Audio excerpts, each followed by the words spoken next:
Sir, I'm asking you one last time. Show me your ID or you won't be served. You didn't ask anyone else in here. You know exactly why you're asking me. I'm recording. Are you threatening my business right now? No. I'm telling you what happens next if you don't stop. The Orchard Café sat on a damp street in a Seattle neighborhood that had rapidly gentrified over the last decade. Sarah Jenkins had opened the spot when the area was still considered transitional. She served farm-to-table brunch fare at prices that had steadily climbed with the local real estate market. For a decade and a half, the cafe had been her entire identity. She worked 60-hour weeks, knew the intricate coffee orders of her tech industry regulars, and had survived city construction projects that choked off foot traffic for months. It was a gray Tuesday afternoon in October when Marcus walked through the heavy glass door. The lunch rush had dissipated an hour prior. Only 3 tables were occupied. An older couple sat near the espresso machine sharing a pastry. 2 young women, likely college students, were typing on laptops with headphones on. The cafe smelled of roasted espresso beans and rain. Marcus was in his late 20s. He wore a high-end minimalist waterproof jacket and dark-tailored jeans. His sneakers were pristine. He carried himself with the easy assurance of someone who had achieved significant success early in life. He had been walking between meetings in the area and needed caffeine. The cafe looked warm from the outside, so he decided to stop in. A 19-year-old server named Chloe had greeted him cheerfully and led him to a window table. Marcus sat down, placed his slim smartphone face down on the table, and picked up the clipboard menu. Chloe asked if he wanted to start with a pour-over. He ordered a sparkling water with lime and said he needed a moment to look over the food options. She nodded with a smile and walked away. That was when Sarah emerged from the back office. She had been reviewing payroll and stressing over rising ingredient costs. Her blonde bob was perfectly symmetrical, but her expression was tight with perpetual stress. She smoothed her apron as she walked toward the front of house. When she saw Marcus sitting at the window table, something rigid snapped into place in her demeanor. She walked straight to his table with purpose. Marcus looked up from the menu, expecting a standard greeting from the owner. Instead, Sarah told him she needed to see a government-issued ID before any service could be rendered. Marcus's brow furrowed slightly. He asked why. Sarah stated it was cafe policy to ensure security. Marcus looked around the stylized dining room. He pointed out politely that she had not asked anyone else for identification. The older couple had not been carded for their Danish. Neither had the 2 students working on their laptops. Sarah's jaw tightened. She repeated that she required identification to proceed. The atmosphere in the cafe shifted instantly. Chloe, returning with the sparkling water, stopped halfway across the bamboo flooring. One of the students slid her headphones down to listen. Marcus remained perfectly composed. He asked Sarah directly if there was a specific issue. She replied that as a business owner, she reserved the right to refuse service, and that she did not feel comfortable serving him without verifying his identity first. That was when she pulled out her iPhone. Sarah stepped back a foot, holding the phone up, camera angled down at Marcus, who remained seated. She announced loudly that she was documenting this interaction for her own protection. She stated for the record that she had a male individual in her establishment demanding service while refusing to follow verification protocols. She said she did not trust the dynamic and wanted a record. Marcus sat incredibly still. He did not raise his voice. He did not stand up to intimidate her. He simply looked up at her, then directly into the camera lens she was pointing at him. His posture was relaxed, his face unreadable. Then that small, almost sad smile appeared. He spoke softly but with absolute clarity. He told Sarah that she did not want to take this path. He said she would regret this action. He promised her that the cafe would be permanently shuttered soon if she continued.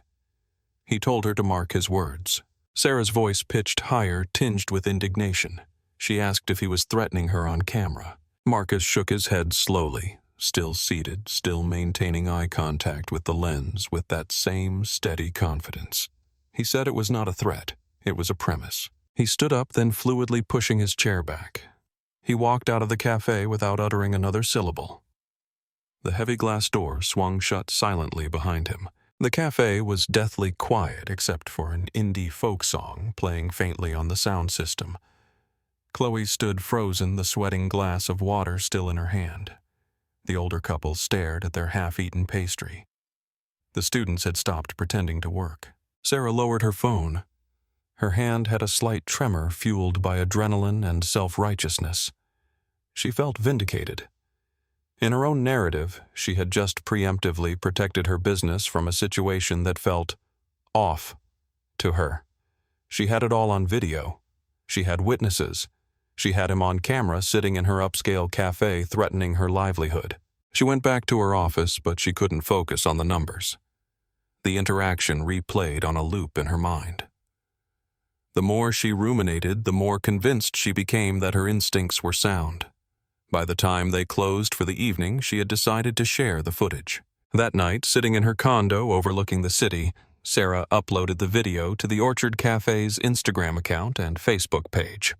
The business had a solid following of about 5,000 people, mostly locals and food enthusiasts. She wrote a caption explaining that she had been forced to deny service to an uncooperative individual who refused standard identification and proceeded to threaten her business. She stated she was posting this to highlight the challenges small business owners face regarding safety.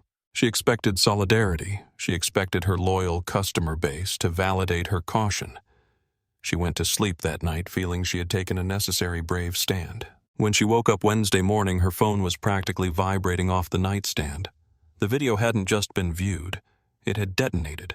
It had been shared thousands of times overnight. The comments were a landslide, but not in her favor. The public was furious. The first few hundred comments accused her explicitly of racial bias. They pointed out the obvious: Marcus had done absolutely nothing wrong. He had simply sat down a young black man waiting to order lunch in a Seattle cafe and had been targeted due to Sarah's prejudice. The video provided irrefutable proof. A poised, well-dressed man sitting calmly while a middle-aged white woman stood over him filming demanding papers she required of no white customers. And Marcus maintaining his dignity while being targeted, warning her with eerie foresight that she would regret her actions. By 10:00 a.m., the video had jumped platforms. It was trending locally on Twitter and TikTok. Local community groups were amplifying it.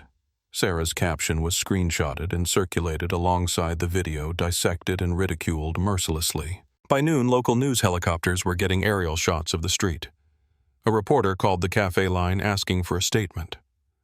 Sarah, still clinging to the belief that she was the wronged party, gave a stiff statement defending her policy. She said business owners must trust their gut to protect their investment. She said she had felt uneasy and acted preemptively. The statement was like pouring gasoline on a bonfire. Quick question for you all. Have you ever witnessed a business owner make a mistake this catastrophic in real life? Let me know down in the comments. The backlash intensified. People began leaving one-star reviews on Yelp, Google, and TripAdvisor, tanking the cafe's near-perfect rating in hours. They flooded the cafe's social media pages with demands for accountability. Some called for immediate boycotts. Others organized a physical presence. By Wednesday evening, a crowd of 50 demonstrators stood outside the Orchard Cafe in the drizzle, holding signs that read, "Dining while black is not a crime," and "Integrity over espresso." Sarah closed the cafe early, locking the doors and retreating out the back entrance, heart pounding. She still did not grasp the magnitude of her error. In her mind, she had just asked for ID. She hadn't used slurs. She hadn't been physically violent. She genuinely could not process why the reaction was so severe. But the internet had already delivered its verdict. Over the next 2 days, the identity of the mystery man emerged. People who knew him from the video began posting. It turned out Marcus Thorne was not just a random passerby. He was a highly successful tech entrepreneur who had sold his first software company at 25. More importantly, he was a beloved philanthropist in the Seattle area. He used his wealth to fund coding boot camps for under-resourced youth and sat on the boards of 3 major local charities dedicated to educational equity. People who knew him described him as intensely private brilliant and deeply generous. The contrast was devastating. On one side, an established business owner who had harassed a potential customer based on implicit bias. On the other side, a young man who had dedicated his success to lifting up others. The narrative was clear, and it spread like wildfire. By Friday, the protests outside the Orchard Café had grown significantly.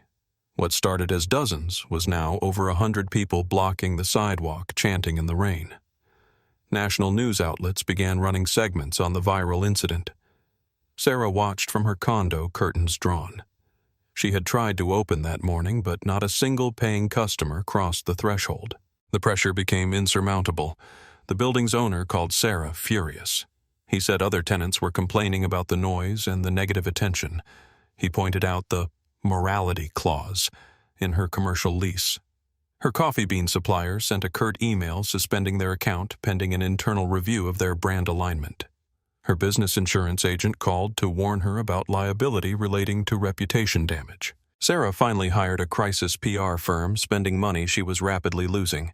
The consultant watched the video, read the room, and gave Sarah the unvarnished truth. The only viable path was a complete, unequivocal public apology, acknowledging the racial bias inherent in her actions, paired with a substantial commitment to anti-bias training and community restitution. Sarah balked. She still refused to believe her actions were rooted in racism. She insisted she would have asked anyone for ID if they gave her a vibe. The consultant asked why Marcus specifically gave her a vibe when the white college students didn't. Sarah had no coherent answer. The consultant asked if she had ever demanded ID from a white customer before serving them water. Sarah admitted she had not.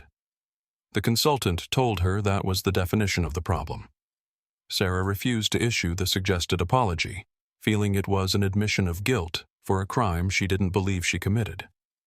The PR firm dropped her 48 hours later. The following month was a slow-motion car crash. The physical protests eventually dwindled due to the weather, but the digital damage was cemented. The Orchard Café was now internationally known as the spot where the owner profiled a local hero. Regulars horrified by the association found new coffee shops. Sarah tried to white-knuckle through it. She opened every day. She baked fresh pastries that went stale in the display case. She burned through her cash reserves, paying rent for an empty space. Chloe, the young server present during the incident, quit telling Sarah she couldn't stomach working there anymore. Revenue plummeted by 90% in the first 6 weeks. Sarah maxed out her credit cards to keep the lights on. By early December, Sarah was out of options. Her savings were obliterated. The bank was calling about her business loans. The landlord had initiated eviction proceedings based on lease violations regarding nuisance and reputation. She sat in the dark cafe one rainy evening, surrounded by artisanal furniture no one was using. Sarah finally allowed herself to really hear what Marcus had said. He had warned her. He had told her calmly that her actions would lead to this exact outcome. He had been right. She considered trying to find him to apologize privately, hoping it might stop the bleeding. But she knew it was too late. The issue wasn't just between her and Marcus anymore. It was between her and society, running out of money and hope. Sarah made the decision to close the Orchard Café permanently just before Christmas. She posted a brief, vague sign on the door citing unforeseen market conditions. She didn't mention the video or Marcus. She spent a weekend selling off the expensive espresso machines and designer furniture for pennies on the dollar. The space she had curated for 15 years was gutted in 48 hours. The landlord found a new tenant immediately. By February, a high-end bubble tea franchise had moved in. They gutted the interior, replacing the reclaimed wood with bright neon and sleek plastic. There was no trace that Sarah's cafe had ever existed. Sarah tried to find a similar role in the Seattle hospitality scene, but her name was radioactive. A quick Google search brought up pages of articles and the infamous video. Job interviews would end abruptly once the connection was made. She eventually had to move out of the city to a cheaper suburb and took a job as an assistant shift manager at a high-volume, fast-casual burger chain. It was grueling entry-level work, a massive step down from owning her own upscale establishment. The story of the Orchard Café became a modern business school case study. It was taught in marketing classes as a prime example of catastrophic reputation mismanagement and in HR seminars regarding implicit bias. Marcus Thorne never gave interviews about the incident. He issued no statements. He didn't need to. The video did all the talking necessary. Do you think Sarah's punishment fit the crime, or did the internet go too far? Let me know your thoughts below. The truly striking aspect of the entire saga was how easily it could have been avoided. Marcus hadn't come in looking for a confrontation. He just wanted a sparkling water and a sandwich. If Sarah had just let Chloe do her job, the cafe would still be open. Sarah's life would still be on its original trajectory. But she had made a choice.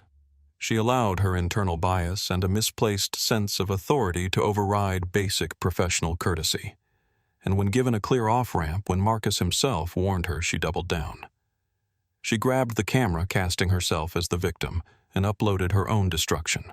The consequences for Sarah were absolute. She lost her business, her standing in the community, and her financial security, all because she couldn't watch a successful young black man sit at her table without viewing him as a liability. Marcus, meanwhile, continued his work. He kept funding educational programs. He kept sitting on boards. He kept doing the quiet, vital work that defined him long before he walked into that cafe. The incident was a blip on his radar, because he never let other people's prejudices determine his reality. For Sarah, that 60-second clip became her entire legacy. It replaced 15 years of hard work. The image of her phone in hand, hovering over a calm man, became an iconic meme of Karen culture and systemic bias. Sarah Jenkins is still living in the shadow of that rainy Tuesday. She lives a smaller life now, keeps her head down, and stays off social media entirely. She knows no apology now would ever be enough to undo the damage she did to herself, and Marcus probably rarely thinks of her at all. He had tried to warn her not out of malice, but out of a clear understanding of the modern world. He knew that in an era where everything is documented, bigotry has nowhere to hide. He had given her a chance to retreat. She chose to attack phone in hand, ready to capture what she thought was her moment of justified suspicion. Instead, she captured her own professional demise. The story of the Orchard Café is about more than just a failed business. It is about accountability in the digital age. Sarah thought she was protecting her cafe. Instead, she dismantled it with her own hands. The video she recorded as proof of her caution became the undisputed evidence of her bias. The platform she used to seek validation became the instrument of her exposure. And the man she tried to belittle sat with his dignity intact while she lost everything. Here is the valuable lesson for everyone watching. In our hyper-connected world, your integrity is your most fragile and valuable asset. Bias is an expensive luxury that no one can afford. When you treat people with disrespect based on prejudice, you aren't just harming them. You are planting the seeds of your own destruction. Treat every single person with the same baseline dignity, not because you fear being recorded, but because it is simply the right thing to do. Because eventually the camera will stop rolling and you will have to live with the consequences of who you chose to be in that moment.